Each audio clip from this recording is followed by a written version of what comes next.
didn't wake up one morning and decide to go into debt. There wasn't one big, reckless purchase, no luxury vacations, no designer shopping sprees. It happened slowly, so slowly.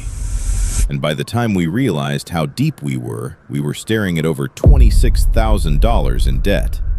I remember the night I finally added it all up. Kids asleep, house quiet, just me, the laptop, and numbers I'd been avoiding for way too long. One card, then another, and another. I didn't cry, I didn't panic. I just felt this heavy, sinking feeling, like the floor had shifted underneath me without making a sound. $26,000.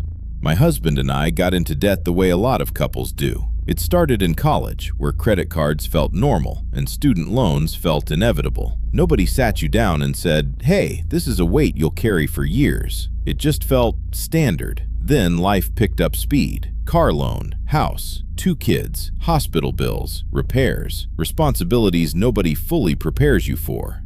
Nobody tells you being a grown-up costs this much. Every time something unexpected hit, we reached for a credit card. Not because we were reckless, because we were tired, and it was easy. We told ourselves we'd pay it off next month. Next month turned into next year. We weren't buying extravagant things, just groceries, utilities, everyday life. Nothing dramatic, but month after month the balance kept growing, like water rising so gradually you don't notice until it's at your waist. Then real emergencies hit. Storm damage to our roof. My husband got laid off. A tax bill we couldn't cover. We put that tax bill on a credit card and paid the processing fees on top of it, paying extra money to go further into debt. The hardest part was that we thought this was normal. Our parents had debt. Our friends had debt. We never questioned it until the numbers got too loud to ignore. That night at the kitchen table, I called my husband in. We looked at the number together. Then we looked at the minimum payments. We weren't moving forward. We were treading water. We weren't using credit as a tool. We were using it as income,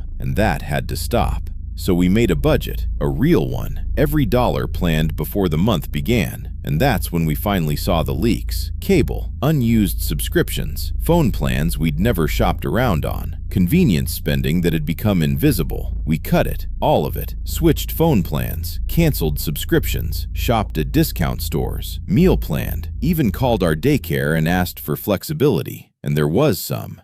Just asking. That's all it took. It felt humbling, but it worked. And slowly it stopped feeling like deprivation and started feeling like control. Next, we attacked interest. We used 0% balance transfer cards, not to spend more, but to buy time. We divided each balance and paid it off before interest ever hit. Treated the deadline like a deadline, not a cushion. Once those were paid off, we stopped opening new ones. Too much available credit was a vulnerability we knew better than to test. For the rest, we used the snowball method. Smallest debt first, minimums on everything else. Every extra dollar toward the bottom of the list. Each one we knocked out freed up more momentum for the next. It felt like breathing. We also brought in more income, freelance work, extra hours, selling things around the house. Eventually, we moved to a lower cost of living area. That margin, the gap between in and out, was everything. We locked the credit cards away, removed saved card info from every online store, added friction back into spending, because that 30-second pause, having to actually go get the card, was often enough to kill the impulse entirely. Turns out a lot of what we were buying wasn't want, it was just ease.